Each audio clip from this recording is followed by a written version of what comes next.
What's going on, everybody? We've got some coaching vacancies in the ACC that we're going to talk about. Who has been fulfilled so far, then who is trying to find a home around the conference. There are a lot of good head coaching roles that we're going to discuss, as well as some awards from our top quarterback, Kenny Pickett. He is doing the damn thing, so let's discuss him, as well as any other transfer portal news that we might have on today's show. AJ Black joining. You know we're already ready to rock and roll. You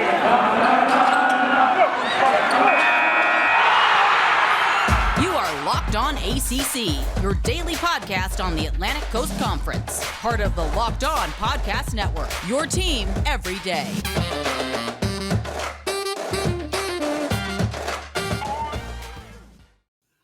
What's going on, everybody? Thanks again for joining. Thank you for making @LockedOnACC on Twitter your follow and you subscribing on YouTube. Thank you for making us your first listen each and every day. We are available wherever you get podcasts. AJ Black, Locked On Boston College, joins the show to give me all of that football across the conference news. AJ, how's it going?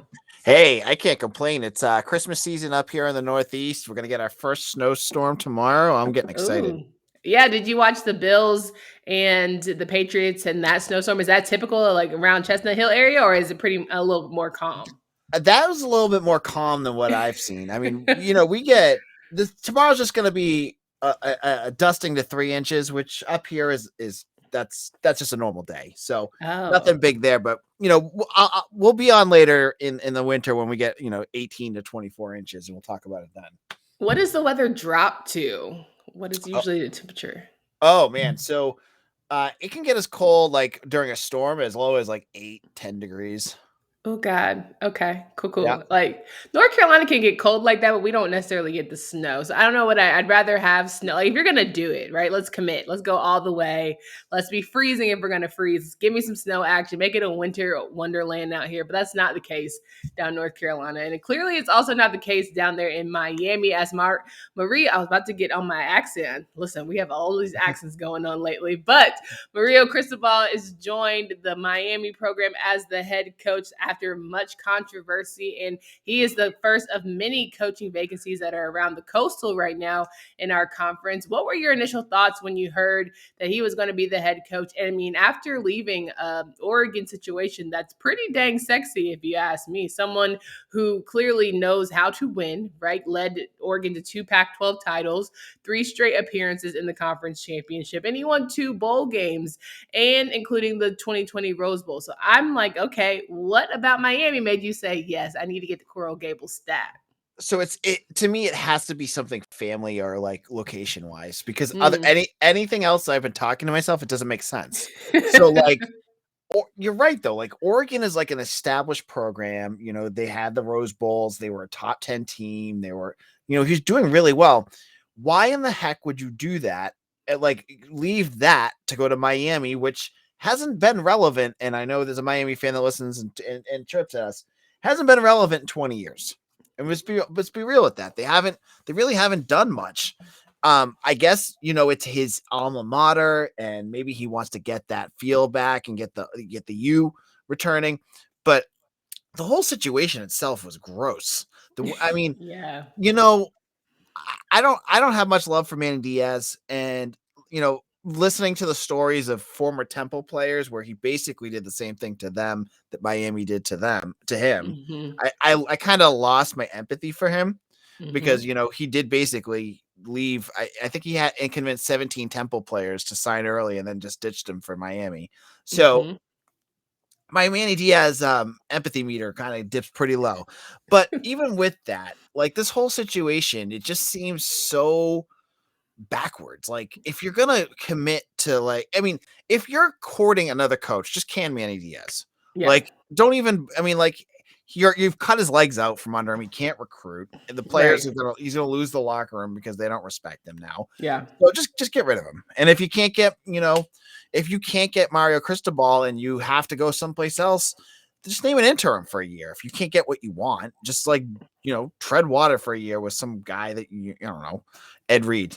I don't know. I mean, Ed would probably do a good job in terms of Right. just relating to the players. But I agree. When it comes to leaving Oregon, you're not leaving for a sexier job. You're clearly someone got fired for a reason and let go because it's a cluster. So it's not like you're going from a title contender to title contender, unless we're feeling like Tyler Van Dyke is going to turn this team around next season. But you still have to answer for that defense, which I don't know. It depends on the defensive coordinator hire. But there's Yeah. rumors that Joe Brady's going to be offensive coordinators, which is like, I mean, okay. I mean, it sounds like Miami's opening the bank to really set themselves up to be the ACC coastal class, because I mean, Yeah. Dan Rakatovich or whatever, I'm probably messing up his name, I apologize. The AD from Clemson's rumored to be the new AD. There's rumors about Brady coming in, Joe Brady coming in. They could go out and get a really good defensive coordinator, and all of a sudden, watch out. Mario Cristobal is a quarterback coach. So Yeah. he's walking right into a situation with Tyler Van Dyke where it's like, watch out. Like he's gonna get that offense clicking with him, and that could be scary right off the bat. And he's gonna bring, he has that South Beach feel, I think, and I think he's gonna attract a lot of high recruits, and I think that's gonna pay dividends too. Absolutely. And I know technically they're not a part of the conference, but I still want to get thoughts because, we love to just get takes here on this show. Marcus Freeman's going to be the head coach at Notre Dame after that whole Brian Kelly exit, which was, again, weird as well. What are your thoughts about Marcus? Because he's obviously been a defensive coordinator. He comes in already loving the team. The team clearly really wants him. I think it's scary, especially if the Notre Dame ever considers joining the crew. I love this hire. And Yeah. I wanted to go in and say, oh, this is a bad hire for Notre Dame. And then I listened to him speak in the sincerity of him. And I was like, I know he hasn't coached a game yet. He's a defensive coordinator. We'll see him in a bowl game, probably coach. But the sincerity and the way that he connects with players, I get this gut feeling that he's going to be a upgrade from Brian Kelly, which is incredible because Kelly brought them to 2 playoff games. Yeah. I think he's going to bring something big to Notre Dame. I think this is a huge hire for the Fighting Irish, and I think it could bring them up to that next level where they're battling. That they're not just going to make the playoffs and get smoked by Alabama. They're going to get to the playoffs and beat teams. Yeah. Because I think Freeman has that pedigree, and Notre Dame fans should be, and they should be very excited about him. He's going to be the next big thing, I think. Absolutely. And I think it's very telling that he did decide not to go with Brian Kelly. And even, a bunch of their staff decided not to go with Kelly in terms of being at LSU. But a lot of people were talking about his age and being 35. And I'm like, man, the 30s are like the thriving years. I don't know what y'all talking about, but that's when you know yourself. You don't have to deal with any, not to deal with any foolishness, but you're also not too far out of the age range of kids where you can't extend a little bit of grace. I think he's at that perfect balance of being like, oh, absolutely. I know what it takes. He's fit. No tea, no shade to Brian Kelly, but I'm sure Marcus Freeman is probably gonna be on the line like the rest of them, being like, I can do this, I can outwork you, blah, blah, blah. So I don't know. I think it is good. I'm kind of sold on him a bit. I'm ready to go to a game. 2022, they're coming to Carolina. I'm gonna put that on my calendar. So just so everybody knows, we're going to have a game at Carolina. I think that's going to be good to go. But there are some coaching vacancies. I want to talk about Duke and Virginia. The Virginia one especially because that was quite surprising. As we all know, we did not see Bronco Mendenhall leaving, but here we are. And Coastal is just crazy. But first, college football fanatics, we know the college football playoffs is right around the corner. Have you heard about PrizePicks, the daily fantasy made easy? It offers more college football props than anyone in the world and offers any prop you can think of, from yardage to touchdowns, even interceptions thrown. You pick 2 to 5 players and an over-under on their projections, and you can win up to 10 times on any entry because it's just you versus the projected numbers. PrizePicks allows mixed sports entries as well, so use the award-winning app on both the App Store and Google Play. Entries can be made in 60 seconds or less. Yes, it is that easy. PrizePicks is safe and offers fast withdrawals, so don't hesitate. Check out PrizePicks.com and use promo code LOCKEDON, or go to your App Store and download the app today. PrizePicks is daily fantasy made easy. We're here with AJ Black from Locked On Boston College. Make sure you talk about all the Boston College news. He got you going talking about the return of Phil Dracovic. I think that's pretty exciting. Is there any news about Zay Flowers? Is he going to take his talents back to Chestnut Hill? I don't know if he's going to run it back yet, but I have a feeling he will be because I don't think Dracovic. I mean, he could have, but I think Hafley had to kind of talk Dracovic and say like, "Hey, Zay's going to be back," and he hasn't announced anything about him sitting out of the bowl game, which would have been an indicator to me that he's going to sit out and go to the draft. So I imagine Zay's going to come back because I think like right now Flowers is probably like a 3rd round draft pick. I would imagine, and he comes back and he gets Phil for a whole year. They're going to get a lot more stuff on tape. They're going to improve even more. I think he knows that and he'll get more money out of it. I know it's a risk, but I think he knows that like this season wasn't what he expected. Yeah. So he'll get more of a chance next year to improve his stock. I mean, hey, look at Kenny Pickett coming back did wonders for this young man. But talking about more of the coastal news here, want to mention that Duke is looking for their new coach after 14 years. Coach Cutcliffe retired, and a couple names out there that are a little bit strange. One, let's start with Jason Garrett. Apparently is in the running. His ties to Duke run deep. I've seen him at basketball games and all this kind of stuff. He's never been a head coach of a college football team. And to me, after being a head coach of Dallas Cowboys, that not working out, being an offensive coordinator with the Giants, and that really not working out, not sure why you want to consider this man for a head coaching position, but crazier things have happened. If you could see my face right now, it's like the like someone let loose something in your room and you're like, I don't understand this at all. And No. I'm sure there's examples of this going the other way, but I think of these coaches that started as NFL coaches going back to college, or they made their bones, like Lovie Smith, Herm Edwards, like they're not working. I don't know why Jason Garrett, who's a terrible head coach. Well, not terrible. I mean, he had his moments. No. You had it right. Well, okay. I don't know what he could get out of Duke. I mean, he's a quarterback coach, so maybe he could get, the thought is that, they'll find the next Daniel Jones. He knows the Mannings. I don't know, something that like already that. Worked with Cutcliffe, and that worked till it didn't. So let it go. Next. I hate that. I hate that choice for Duke. I feel like it's a safe pick with a name that I just don't think is going to get them anywhere. Absolutely agree. And then you also have George Edward, who is a defensive coach. He works with the team at the Dallas Cowboys. He is an alum of Duke University. He played on the team. So ties there. Could be, Jerry Jones misspoke and said Jason Garrett. No, I really meant George Edward. So who really knows? Could be one of those things. But I would love to know why Tony Elliott is in the conversation. Why would you leave a Clemson for a Duke University? That's another one. I don't like that hire either. And I had to say Tony Elliott up until this year, he was like Brent Venables, but like a smaller level where you just never saw him getting poached. Like no team could get him. This year in itself, like the beginning of the year, he kind of lost me a little bit because you had DJ and he just kept trying to jam a square peg through a round hole. Yes. And over and over again. And I'm like, DJ's a good quarterback. Like you can do stuff with him, even if he's limited in certain things. And Tony Elliott just seemed to keep doing it. And Dabo kept, Dabo was a little critical of him. Dabo was, all over the situation. But I don't know. Like if you can't figure out what to do with a 5-star top of the class recruit like DJ Uiagalelei, what the heck are you going to do at Duke? You know what I mean? Like, right. Is he just going to keep trying to it just doesn't seem like the right fit. Like I love the Dallas defensive guy. I totally blanking on his name. George Edward. Yeah. George Edward. Excuse me. I think that seems like much more like I like the alumni base. I like that he's a young coach. I think that might be the better fit. I don't like Tony Elliott there. I don't think it's a good one.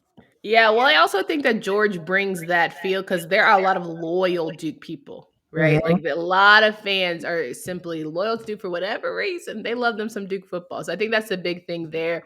But you give an opportunity for Nina King, their AD, to make a first big hire. And I just hope she gets it right on this first go because, again, this might be a launching pad for some people. This could be home, which I think might be for George Edwards. So I think that's the best decision for me in terms of who to pick for those Blue Devils. But when it comes to Virginia, we're also scratching our head because I just don't even know where to start. I just didn't see it coming. Like you caught me by surprise, Bronco. I'm just not feeling it.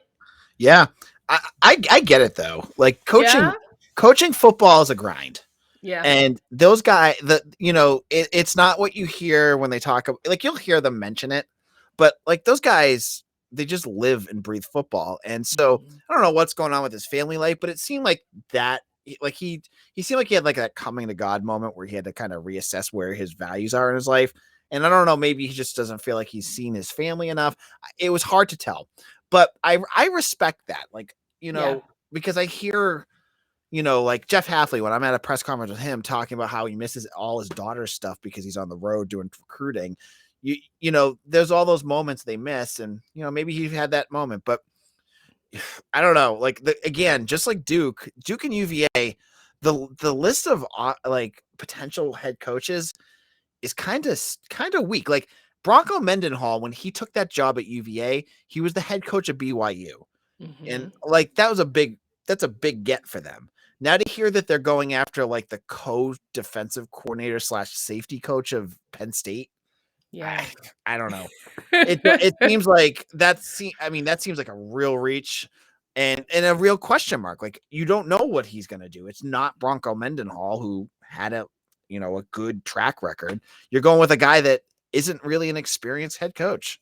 Yeah, and then you look at Coach Pry across the street or around the way in Blacksburg getting hired at Virginia Tech. So I think the importance of getting a good hire for Virginia is after, losing the Virginia Tech Virginia matchup, the rivalry matchup this past year again, you're trying to find a person who can keep up what Bronco Mendenhall is doing in terms of just how they have a fight in the Coastal. They're able to position themselves to even give themselves a fighting chance. You're going to have to figure out who is going to not have you starting completely at square one. And I think that's the biggest issue because the Coastal, as we know, is going to be wide open yet again. I know the Atlantic might be a little more wide open than usual, but the Coastal to me is like it's anybody's game. And while like Pitt and UNC are looking a little bit breathing. Like, well, I guess not Pitt anymore because they're going to need a new offensive coordinator. Carolina's the only one that doesn't want to get rid of bad coaches, but that's a whole nother story for another day. I think it's Yep. really telling about how next season we're going to have the same kind of conversation of we don't know who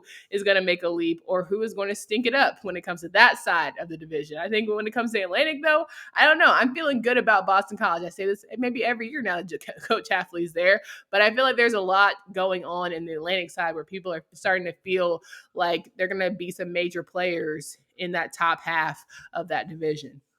Yeah, it's hard to tell what's going to happen. I mean, there's so much talent returning on the Atlantic side. Like you look at the Coastal and you're losing, Sam Hartman. You're losing not Sam Hartman, Sam Howell. Excuse me, Mm-hmm. wrong Sam. Kenny It's all Pickett, good.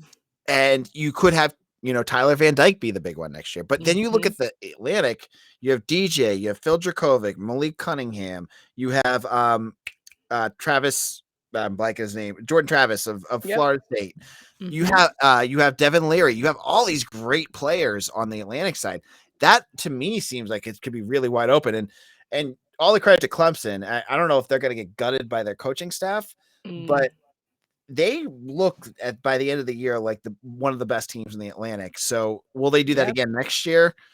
I mean, they could, but it should be a really fun division to watch. See, I think the loss of Brett Venables is going to be huge for Yep. Clemson. They're going to feel the ramifications of that. And maybe the dynasty is over, but maybe it feels good for a new change. Like I'm always down for new people to get the title. But I think at the end of the day, it's just very telling that we can go into next season, the preseason, not automatically giving Clemson number one. We're going to actually have a conversation about it moving forward. But that makes it more exciting. Who knows?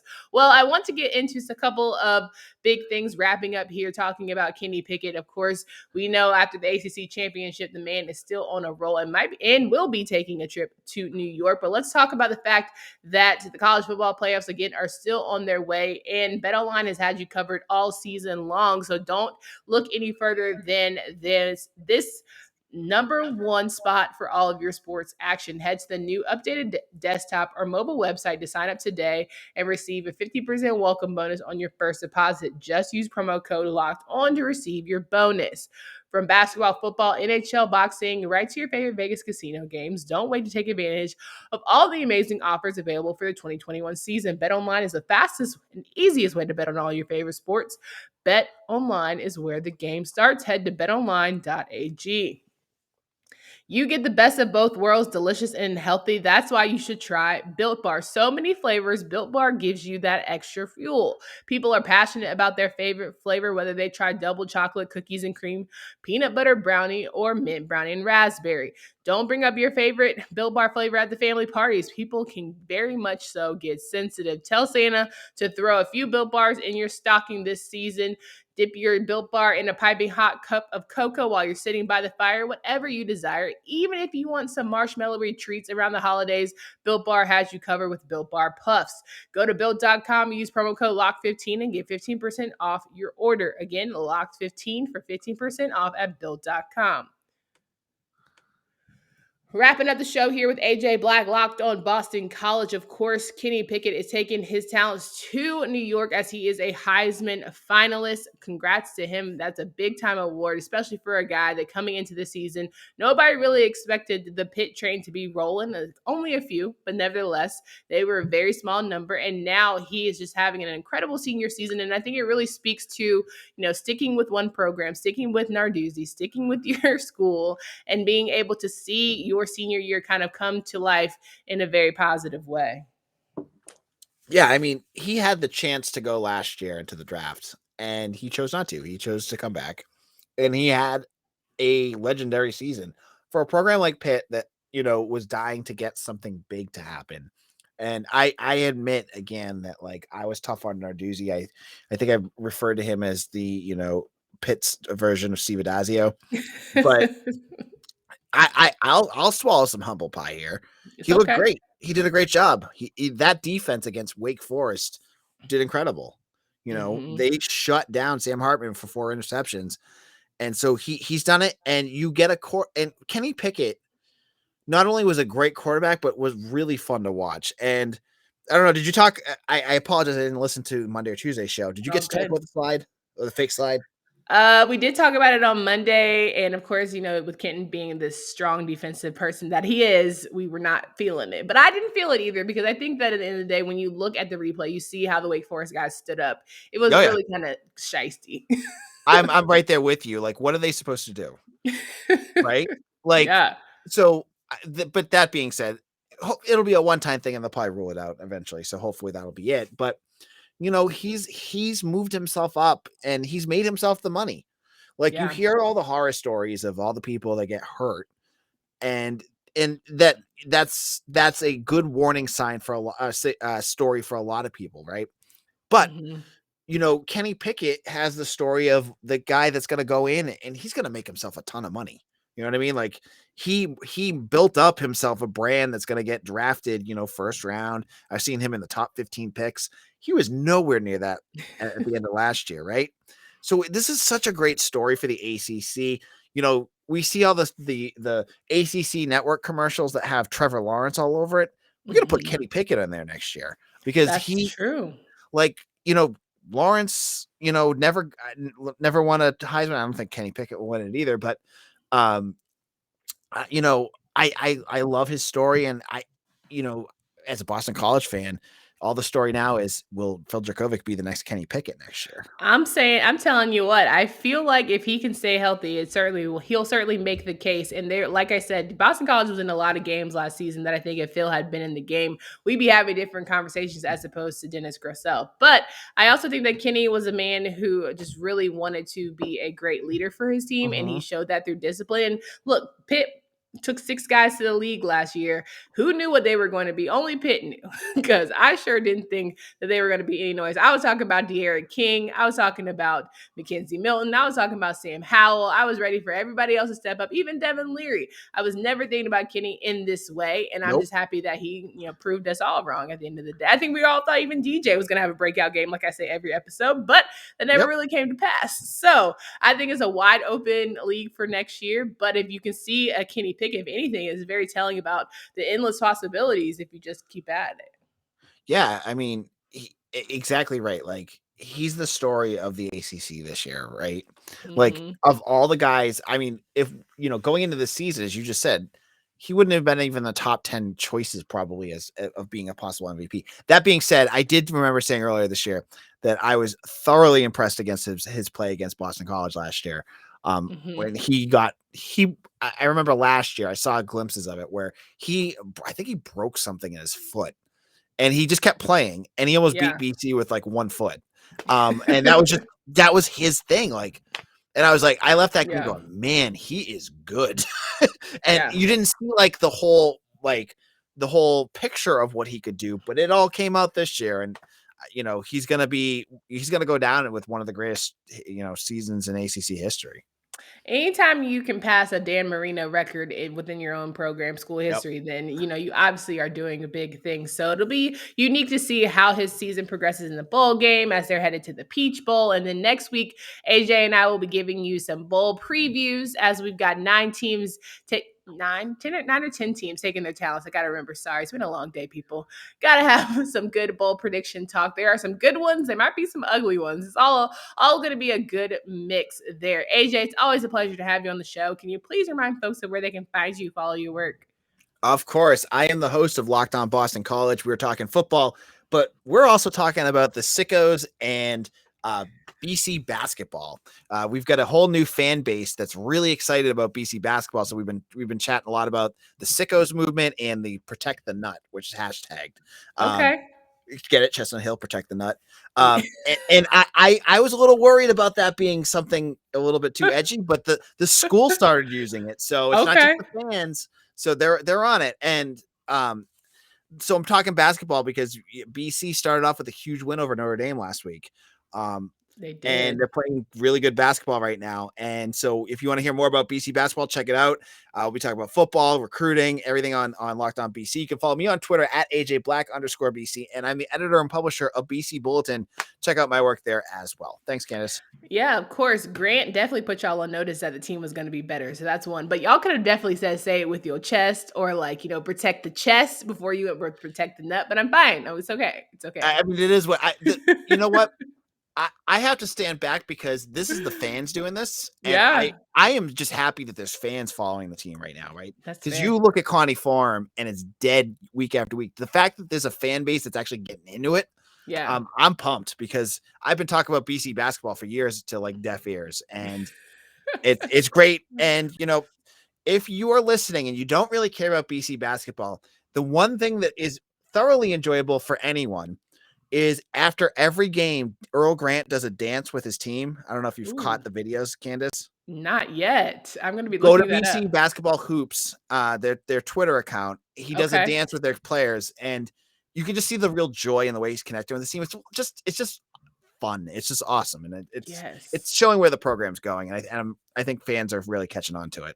You just got me excited. Well, I'm excited for the opportunity to follow Coach Greg because I think he's going to do great things. But more importantly, to find that ACC hoops is going to be exciting for you. So maybe we'll have an opportunity to talk about Boston College being in the thick of it as the season progresses. Conference games, we've got more to talk about tomorrow.